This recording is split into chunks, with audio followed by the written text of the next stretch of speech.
이런 일이 생길 것을 미리 다 예비했었죠. 분명히 이제 가나안 땅에 들어가면 땅을 나눠야 되는데 지금까지 자기 땅이 없이 살았던 사람들이 내 땅이 생긴단 말입니다. 그러면 한 조각이라도 더 얼마나 갖고 싶겠습니까? 그리고 여기서 한번 정해진 땅은 이제 변경되는 게 아니거든요. 바뀌지 않습니다. 그 경계가 딱 정해지면 그 경계대로 살아야 되고 그 경계대로 자손에게 물려줘서 그게 이제 기업이 되는 겁니다. 터전이 되는 것이죠. 그러니까 이걸 나눌 때 잘 나눠야 하는 게 중요합니다. 아무도 불만이 있으면 안 되는 것이죠. 그래서 하나님이 가르쳐 주신 방법은 뭐냐면 이것을 나눌 때 제비 뽑으라는 거였습니다. 제비 뽑으라. 그리고 인구가 많으면 많은 대로 갖는 거고 적으면 적은 대로 갖는 것이고 그 상황에 맞게 해야 했습니다. 내가 많이 가고 싶다고 해서 많이 가질 수 있는 게 아니라 하나님이 정해 주신 대로 해야 했다는 겁니다. 그래서 오늘 나오는 부분은 뭐냐면 요셉 자손이 이제 불만을 갖는 겁니다. 여러분, 요셉 자손은 좀 특이한 지파입니다. 우리가 야곱의 12아들이 다 한 지파씩이 됐는데 이제 레위 지파는 땅을 하나님이 안 주신다 그랬죠. 왜냐하면 하나님을 섬기는 일에 모든 걸 다 해야 되기 때문에 내 땅을 갖고서 살아가는 사람들이 아니라 하나님을 섬김으로써 살아가는 사람들이라. 그래서 하나님을 섬기는 데에만 집중하게 하셨습니다. 그럼 그들이 먹고 사는 것은 다른 지파가 내는 10분의 1로 그 레위 자손이 이제 먹고 살게 되는 것이죠. 그럼 레위 자손을 빼고 나면 본래는 11지파가 나와야 되죠. 그런데 요셉 자손이 에브라임과 므낫세로 둘이 됩니다. 둘이. 그렇게 돼서 이제 땅을 나눠 갖게 되는데 야곱이 에브라임과 므낫세한테 어떻게 했냐면 너희들은 내 자식들이다 이렇게 했습니다. 우리가 그 창세기 마지막 말씀 제가 자막으로 한번 제가 좀 보여드리면 좋겠는데 창세기 48장 5절과 6절인데요. 이 야곱이 죽기 전에 어떻게 요셉한테 이야기했는지 그걸 한번 자막으로 한번 보여주십시오. 제가 한번 읽어볼게요.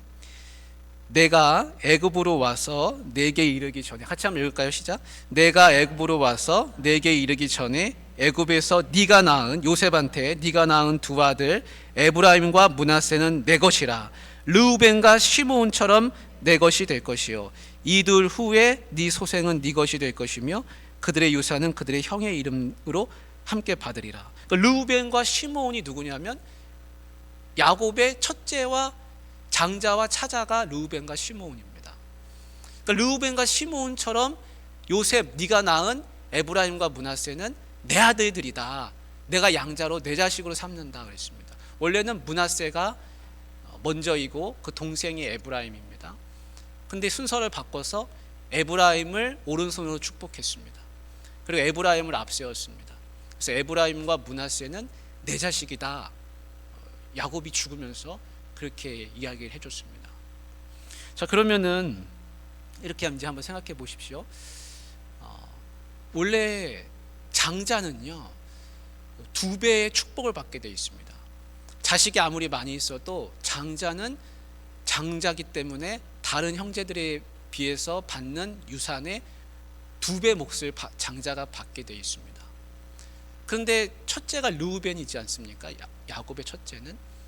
근데 르우벤은 장자의 권위를 잃었습니다. 왜냐하면 아버지의 침상에 올라갔죠. 그래서 너는 탁월하지 못할 것이다. 야곱이 장자의 축복을 하지 않았습니다. 르우벤은 장자의 복을 받지 못했습니다.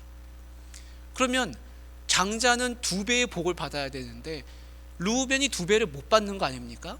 장자의 권위를 잃었으니까. 그럼 누군가는 2배를 받아야 됩니다. 누가 받았을까요? 그거를?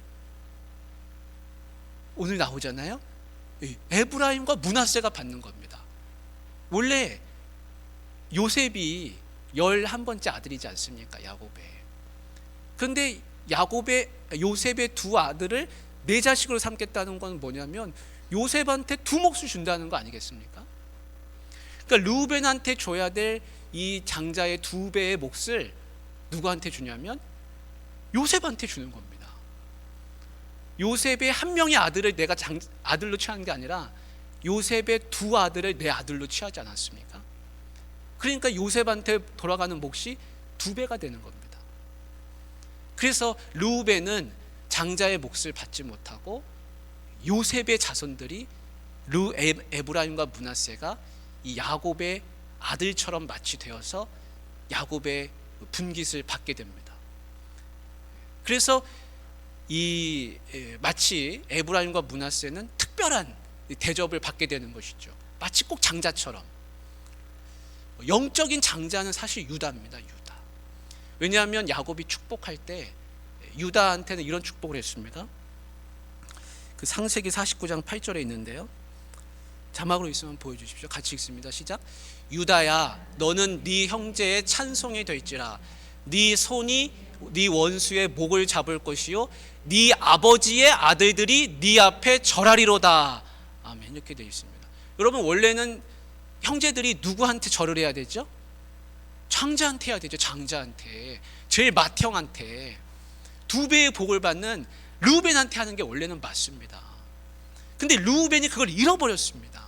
르우벤이 모든 걸 잃어버리면서 그게 누구한테 가냐면 영적인 장자는 유다한테 가고, 그리고 실질적으로 두 배를 받는 사람은 요셉한테 간다는 겁니다. 유다가 그렇다고 해가지고 두 배의 몫을 받지는 않습니다.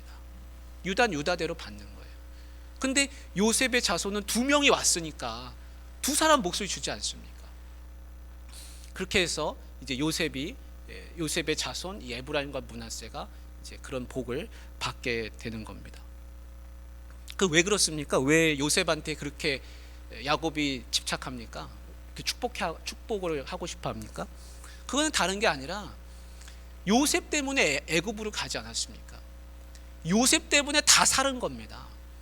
요셉이 형들한테 팔리고 구덩이에 빠지고 노예가 되고 종살이하고 감옥 갔다 오고 유혹당하고 별의별 일을 다 당했지만 마지막까지 믿음을 지키고 꿋꿋하게 살아낸 사람, 그리고 마지막에 모든 형제들을 용서하고 하나 되게 하고 화합시킨 사람, 그 사람이 요셉이고, 그 가족들을 다 이주시켜서 거기서 네 자손이 별과 같이 많아질 거라고 하나님이 약속하셨는데 그것을 요셉을 통해서 이루어지게 하십니다.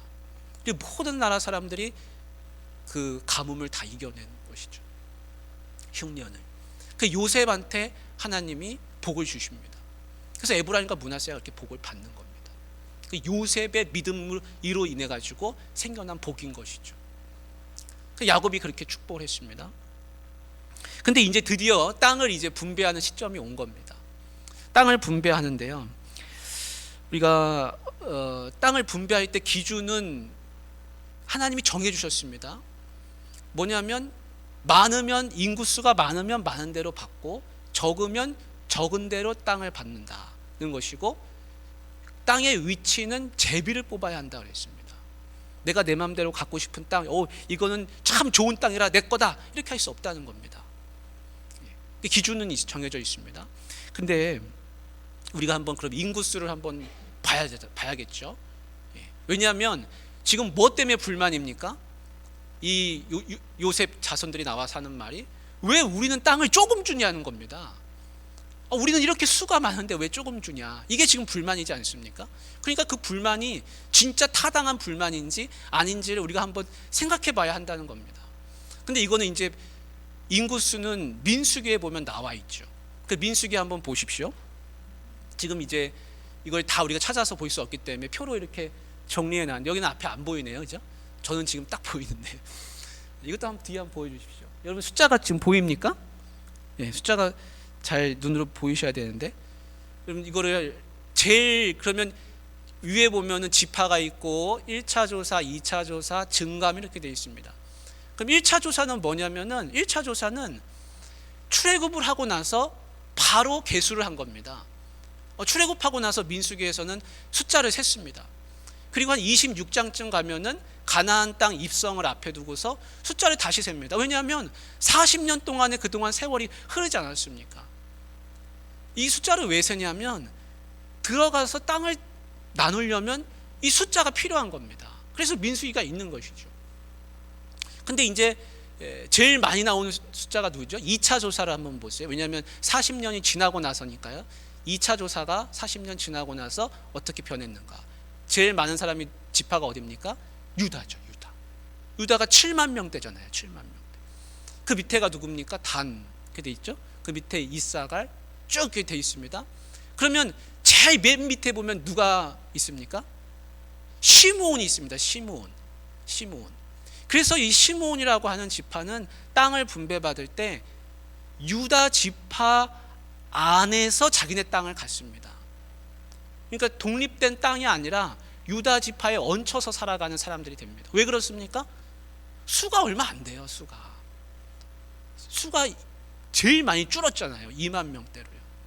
그래서 시므온은 유다 속으로 들어가게 됩니다. 그러면 맨 밑에서 두 번째 되는 지파는 어디입니까? 빨간색으로 있죠? 에브라임이죠. 다 보이시나요, 여러분? 에브라임이거든요. 그럼 에브라임은 처음에 나왔을 때는 인구가 4만 500명이었어요. 근데 어떻게 됐습니까? 인구 줄어버렸어요. 3만 2,500명인가요? 그게 줄었습니다. 줄은 지파도 있고 많아진 지파도 있는데 2차 조사를 해보니까 제일 적은 지파가 밑에서 시므온이고 그 바로 위에가 에브라임입니다. 다른 나머지 지파는 에브라임의 2배 되는 지파들도 많이 있습니다. 6만 명대 되는 지파들도 있으니까요. 자, 그러면은 지금 이제 에브라임과 므낫세 지파가 요셉 자손들인데 그 두 지파가 나와가지고 이야기를 하는 겁니다. 여호수아, 왜 당신은 우리가 이렇게 큰 지파들인데 왜 우리한테는 한 분깃만 주십니까? 이거 어떻게 된 겁니까? 와서 얘기하는 겁니다. 그럼 이제 지도를 한번 보십시오. 이제 이건 이해되셨죠? 지도를 한번 보실까요? 지도 있죠? 지도가 있는데 그 지도에 보면은 그들이 땅을 나눠 가진, 여러분 이거 잘 보이시나 모르겠어요. 잘 안 보이시나요? 대충 보이시죠? 그래서 유다가 밑에 있습니다. 유다가, 그죠? 유다가 먼저 제비를 뽑았잖아요. 그 유다 안에 시므온이 들어가 있습니다. 유다는 밑에 광야까지 돼 있기 때문에 유다가 밑에 훨씬 지금 잘려 있지만 많이 있고, 그 다음에 므낫세를 한번 보세요. 지금 그 중간에 있는 바다가 여매입니다. 사해. 그리고 그 사해 오른쪽에 르우벤이 있고 그 위에 갓 보이시죠? 그 위에 동쪽 므낫세가 있습니다. 그렇죠? 동쪽 므낫세 얼마나 큽니까? 땅이 엄청 크죠. 그 땅을 가지고 있습니다.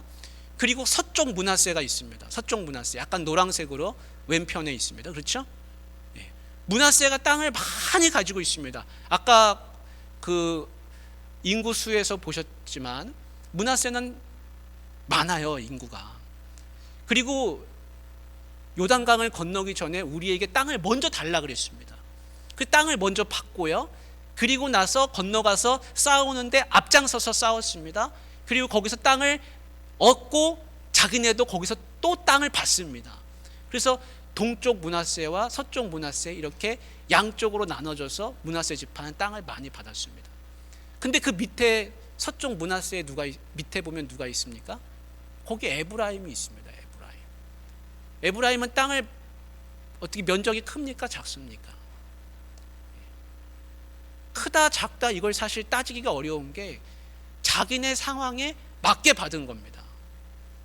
지금 제일 인구가 적은 지파 중에 하나가 바로 에브라임입니다. 근데 에브라임하고 므낫세하고 합치면 한 8만 명쯤 되거든요. 왜냐하면 므낫세가 한 5만 명쯤 되고 이 에브라임이 한 3만 명쯤 되니까 8만 명을 좀 넘습니다. 근데 두 지파가 나와서 하는 말이 우리한테 왜 땅을 적게 주냐 이렇게 얘기하는 겁니다. 사실 므낫세는 땅을 많이 받았습니다. 근데 에브라임은 땅을 많이 받았습니까? 적게 받았습니까? 다른 지파에 비하면 아주 크진 않다고 볼 수 있죠. 그래서 나오는 말이 왜 우리는 땅을 적게 주냐 하면서 이야기하는데 이 중심에는 므낫세보다 사실은 에브라임의 불만이 더 많이 있습니다. 그래서 여호수아가 하는 말이 15절에서 오늘 그런 말을 하죠. 에브라임 산지가 네게 좁을진데 하면서 하는 말이 네가 개척해라. 에브라임 산지, 지금 보이는 저 지도에서 에브라임 산지가 내게 좁을진데 하는 말이 그 이야기입니다. 나오기는 똑같이 둘이 나와서 불만을 얘기하는데 여호수아가 듣는 말은 에브라임 네가 불만이 있구나. 네가 받은 그 땅이 좁다면 네가 스스로 개척해라 라는 말로 이제 하고 있습니다. 여러분, 이 에브라임 지파는 제일 인구가 적은 지파, 끝에서 꼴찌에서 두 번째입니다. 그 자기의 땅을 넓혀달라고 합니다. 여러분, 이거는 에브라임한테 타당한 이야기일까요? 아닐까요? 타당하지 않습니다. 왜냐하면 내가 므낫세하고 합쳐서 얘기한다고 치면 많다고 볼 수 있습니다. 우리가 요셉 자손이라 많다고 할 수 있습니다. 8만 명이나 넘으니까요. 근데 므낫세는 므낫세대로 땅을 받았고 에브라임은 에브라임대로 땅을 받는 겁니다. 근데 에브라임은 합쳐서 이야기하고 있습니다. 사실은 자기네 지파는 쪼그라들어서 3만 명이 됐는데 땅을 넓혀달라고 하는 겁니다. 여러분, 이 에브라임의 주장이 타당하지가 않습니다. 왜냐하면 인구가 많아졌습니까? 1차 때보다 많아졌습니까? 쪼그라들었습니까?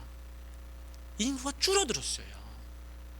인구가 많아진 게 아니라 인구가 줄어들었는데도 불구하고 내 땅을 더 달라고 하는 겁니다. 그래서 에브라임한테는 감사가 없습니다. 땅을 받았는데도 불구하고 거기에 대한 감사가 없습니다. 왜 그렇게 됐습니까? 이유는 다른 게 아닙니다. 자기가 인구가 줄었다는 걸 인정 못하는 겁니다. 자기의 상황을 제대로 알지 못하기 때문에 그렇습니다.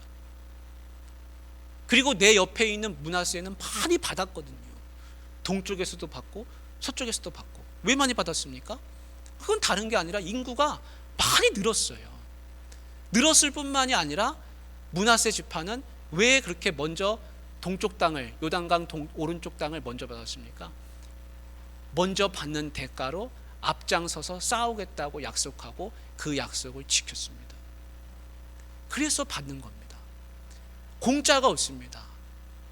희생해서 받은 겁니다. 인구가 많아져서 받은 겁니다. 그런데 에브라임한테는 그런 감사가 없습니다. 왜냐하면 남이 받은 것만 보이거든요. 내 상황과 처지는 안 보입니다. 이게 문제입니다. 우리가 하나님 앞에서 살아가면서 내 상황과 처지는 내가 잘 깨닫지를 못합니다. 내가 어떤 상황에 놓여 있는지, 내가 지금 처지가 어떤지 그걸 깨닫지 못하고 남들이 받은 것만 눈에 보이는 겁니다. 저 사람은 저렇게 받았고 저 사람은 또 저렇게 받았고, 그렇게 그런 눈으로 바라보기 시작하면 땅을 받고 나서도 아무런 하나님 앞에 대한 감사가 없고 왜 내 땅은 적게 주냐고 라는 이야기가 나오게 됩니다. 많은 지파들이 지금 땅을 다 받고 있습니다. 근데 유일하게 에브라임만 이렇게 이야기하고 있습니다. 사랑하는 우리 성도님들, 하나님이 우리에게 주시는 상황과 처지가 있습니다. 그 상황과 처지를 내가 인정하지 못하면, 내가 잘 깨닫지 못하면, 알지 못하면 아무리 신앙생활하고 열심히 예배드리고 하나님 앞에서 살아가도 기쁨이 없습니다. 감사가 없습니다. 에브라임처럼 되고 마는 것입니다. 우리 16장 10절 한번 보십시오. 오늘 읽지 않았는데 이 자기의 처지가 어떤지 모르는 그 에브라임의 상황이 16장 10절에도 나옵니다. 같이 한번 읽겠습니다. 10절 같이 시작. 그들이 게셀에 거주하는 가나안 족속을 쫓아내지 아니하였으므로 가나안 족속이 오늘까지 에브라임 가운데에 거주하며 노역하는 종이 되니라. 여러분, 이 16장 우리가 읽지 않았는데 이 16장의 내용이 뭐냐면 에브라임이 자기 땅의 경계를 받는 겁니다. 자기의 기업을 받는 내용이 16장의 내용이에요. 근데 16장의 끝이 뭡니까? 가나안 족속을 쫓아내지 않고 종으로 삼았다는 말이 거기에 나오고 있습니다. 여러분, 모세가 끊임없이 얘기한 게 뭐였습니까? 그 땅에 들어가면 반드시 그 가나안 족속을 몰아내야 한다는 거였습니다. 그들과 섞여 살면은 절대로 안 된다는 거였습니다. 그런데 이 에브라임 족속은 그럴 의도가 없습니다. 쫓아낼 마음이 없습니다. 어떻게 했다 그랬습니까? 16장 10절에 쫓아내지 아니하였으므로 가나안 족속이 오늘까지 에브라임 가운데 거주하며 노역하는 종이 된다. 그들을 종으로 삼았습니다. 그러면 에브라임 같은 지파한테 땅을 많이 주면 어떤 일이 벌어지겠습니까? 예를 들어서 그래 좋다 에브라임 니네가 원하는 대로 해준다. 그래서 땅을 여호수아가 만약에 많이 줬다고 한번 가정해 본다면 그 자기네 좁은 땅에서 받은 그 땅도 하나님의 약속을 성취하지 않는데 많은 것을 받으면 하나님의 약속은 어디로 가겠습니까? 여러분 에브라임이 왜 이렇게 돼가고 있는가? 하나님의 약속을 성취하려고 하는 마음의 신실함이 없습니다. 그게 에브라임의 가장 큰 문제입니다. 다른 지파들도 가나안 족속을 쫓아내지 못했다는 말이 나오긴 나와요. 이 앞에도 유다 지파도 그런 말이 하나 나오거든요. 근데 쫓아내지 못한 거하고 능력이 없어서 힘에 붙여서 못하는 거하고 쫓아내지 않는 거하고는 다릅니다. 근데 에브라임은 아예 그럴 마음이 없는 사람들입니다. 므낫세도 마찬가지예요. 므낫세도 우리가 오늘 17장 12절부터 읽었는데 그 17장 12절에 보면 그러나 므낫세의 자손이 그 성읍들의 주민을 쫓아내지 못하매 가나안 족속이 결심하고 그 땅에 거주하였더니 그럼 13절에 이스라엘 자손이 강성한 후에야 가나안 족속에게 노역을 시켰고 다 쫓아내지 아니하였더라 이렇게 나옵니다. 그래서 에브라임과 므낫세는 에브라임은 쫓아낼 아예 마음이 없고 므낫세는 쫓아내지 못했다고 나옵니다. 유다도 쫓아내지 못했다고 나오죠. 근데 에브라임은 쫓아내지 않았다고 나와요. 그래서 자기들의 아예 마음이 없습니다. 쫓아내지 않으면 뭐가 좋습니까? 종으로 삼으면 내가 좋잖아요. 그들을 종으로 삼으면. 그래서 그렇게 하고 살아가게 됩니다. 근데 나중에 가나안 족속들이 강성해지면 그 종으로 삼았던 사람들이 나를 찌르는 가시가 됩니다. 이게 이제 나중에 사사기의 이야기가 되는데요. 그래서 에브라임 지파는 지금 땅을 더 요구할 처지가 아니라는 겁니다. 왜냐하면 자기가 얻은 그 땅 안에서도 지금 제대로 다 땅을 차지하지 못하고 있는 상황이니까요. 그리고 인구는 인구수대로 자기네가 너무 적고, 그러니까 이 주장이 전혀 맞지 않다는 것을 우리가 알 수 있습니다. 사랑하는 우리 성도님들, 내가 내 상황과 처지를 모르며 하나님한테 엉뚱한 걸 구하고 안 준다고 떼쓰다가 마음 가운데 시험에 걸려 넘어집니다. 그러니까 하나님 앞에서는 늘 겸손하게 하나님, 내가 하나님 앞에 하나님이 나에게 주신 이것이 나에게 얼마나 좋은 것인지를 늘 감사하고 깨닫고 하나님 앞에 영광을 올리며 살아야지. 하나님 왜 그거 안 주시냐고, 남이 가진 저거는 왜 나한테 안 주시냐고. 그렇게 살면은 신앙생활이 다 엉클어지게 될 수밖에 없습니다. 이제 여호수아의 반응이 나오는데, 여호수아의 반응은 이겁니다. 15절에 네가 큰 민족이 되므로 에브라임 산지가 네게 좁을진데 네가 하는 말 내가 이해하겠다. 인정해 줍니다. 네가 인구가 줄었지만 그러나 네가 요셉 자손이고 네가 므낫세하고 합치면 8만 명이나 되는 큰 지파인데, 자손들인데 하면서 힘을 실어줍니다. 그러면서 하는 말이 뭐냐면 살림이라도 네가 스스로 가서 개척을 해라는 겁니다. 나는 너한테 땅을 더 줄 수 없다. 네가 스스로 알아서 개척해라는 겁니다. 여러분, 내가 강한 족속이라고 누가 입으로 스스로 말했습니까? 누가 말했습니까? 에브라임이 와서 스스로 말하고 있지 않습니까? 에브라임이 나는 강한 족속인데 왜 이거밖에 안 주냐고 말하지 않았습니까? 그럼 내가 그렇게 강하다면 여호수아가 하는 말이 그래 맞다. 네가 그렇게 강하다면 네가 스스로 살림이라도 알아서 개척을 해라. 이렇게 지금 땅을 분배한 것은 인구수대로 한 거다. 인구수대로, 사람 수대로. 네가 머릿수가 많으면 내가 너한테 많이 줬지 않겠느냐. 근데 이것은 하나님이 정하신 기준이라 내가 내 맘대로 못한다 라는 이야기를 해주고 있습니다. 여러분, 그 말이 맞죠. 내가 그렇게 강하고 내가 그렇게 힘이 있다면 그러면 내가 차지해야죠, 스스로. 근데 스스로 차지할 생각은 안 하고 좋은 땅을 달라는 겁니다. 그래서 여호수아가 네가 개척해라 했더니 이 에브라임이 하는 말이 뭡니까? 거기에 갔다가는 철병거가 있어서 안 된다는 겁니다. 거기 가면 뭐가 있고 그들이 강해가지고 내가 못 간다는 겁니다. 여러분, 이건 옛날에 누가 했던 이야기입니까? 그 가데스 바네아에서 10명의 정탐꾼들이 정탐하고 와가지고 거기 갔더니 성읍이 크고 높고 안악자손들이 살고 있어서 우리가 가면 다 죽는다고 했던 이야기를 지금 에브라임이 또 반복하고 있습니다. 여러분, 지금까지 상대가 약해서 우리가 이겼습니까? 그게 아니었죠. 매번 싸울 때마다 고비고비였는데 그건 하나님이 이기게 해주셨고 하나님이 약속하셨기 때문에 그 약속을 성취하는 그 믿음이 있었기 때문에 가서 싸우고 이긴 거 아닙니까? 근데 에브라임한테 지금 그런 믿음이 보입니까? 안 보입니까? 그런 자신감이 있습니까? 그런 게 없습니다. 그런 거는 없고 뭐만 있냐면 나는 잘났다는 겁니다. 나는 요셉 자손이라는 겁니다. 그러니까 전혀 말이 맞지가 않죠. 인구도 적고 자기 입으로는 강하다고 하는데 그러면 네가 치라 하니까 철병거가 있어서 못 간다 그러고, 그럼 무슨 땅을 달라는 이야기입니까? 다른 지파땅 뺏어서 달라고 하는 이야기밖에 안 되는 것이죠.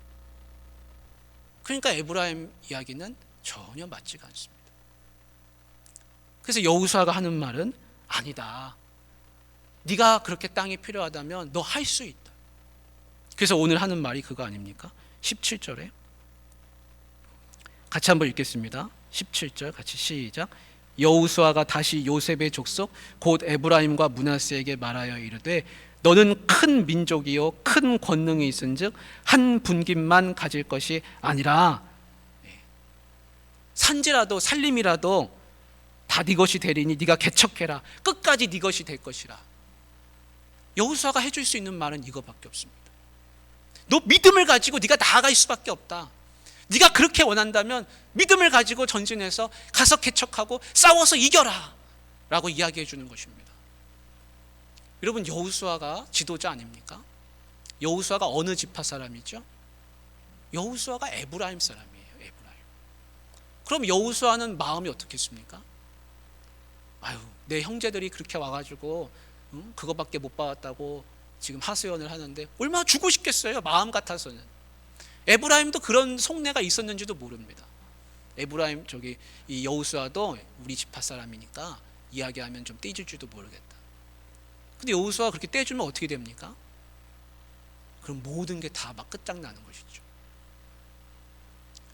여호수아의 지도력도 끝장나고 하나님의 원칙도 이루어지지 않는 것이죠. 그러니까 여호수아가 해줄 수 있는 것은 너 믿음을 가지라는 겁니다. 여러분, 우리가 싸워서 이길 수 있는 건 뭐밖에 없습니까? 믿음밖에 없습니다. 믿음. 철병거를 가지고 있는데 어떻게 가서 잘 싸우겠습니까? 그러니까 이 지금까지 모든 여호수아서에 나오는 지금까지 정복 전쟁이 다 믿음으로 싸운 전쟁이거든요. 우리가 이전에 갈렙을 봤습니다. 그래서 이 갈렙과 이 에브라임 지파가 너무나 비교되는 것이죠. 여러분, 갈렙이라고 하는 사람은 85세의 나이에 아무도 저기는 참 어려운 땅이다, 저기 가면 정말 큰 희생을 치러야 될 거라는 싸움에 제일 나서서 내가 치겠다 하고 헤브론으로 가서 안악자손들하고 싸워서 이겼습니다. 그거 이긴 것뿐만이 아니라 내 딸 악사를 주겠으니 누가 기럇세벨을 치겠느냐, 나와라. 그래가지고 온니엘이 나와서 그 땅을 쳐서 이겼습니다. 그렇게 땅을 개척해서 만들어낸 사람이 칼렙입니다. 근데 에브라임은 아무런 도전도 희생도 하지 않으려고 합니다. 도전 정신도 없습니다. 그렇다고 희생하려고 하는 마음도 없습니다. 땅만 달라고 하는 겁니다. 근데 땅을 주고 싶어도 그 상황과 처지가 전혀 맞지가 않습니다. 우리가 에브라임 같은 사람이 되면 절대로 안 됩니다. 하나님 앞에서 서야 되는 사람은 갈렙처럼 하나님, 내가 도전하겠습니다. 믿음을 주십시오. 희생하겠습니다. 내게 산지를 주십시오. 내가 치겠습니다. 이기겠습니다. 승리하겠습니다. 내가 복받아야 될 이유가 거기에 있다는 겁니다. 갈렙과 같은 사람은 그래서 복을 받아요. 근데 에브라임은 어린아이가 마치 어리광 부리듯이 여호수아 앞에 와서 맞지도 않는 이야기를 계속 해대고 있는 것이죠. 복을 못 받습니다. 이루어질 수도 없습니다. 사랑하는 우리 귀한 오포중앙교회 우리 성도님들, 우리가 갈렙 같은 분들이 다 되시길 바랍니다. 하나님 앞에서 떼쓰고 되지도 않는 말 하면서 그렇게 이야기하는 분들이 아니라, 저와 여러분들이 아니라, 하나님 내게 믿음을 주시면 내가 할 수 있습니다. 승리할 수 있습니다. 여러분, 그런 믿음 가지고 나아가시기를 주님의 이름으로 축복합니다. 같이 우리 합심 기도하겠습니다. 우리 기도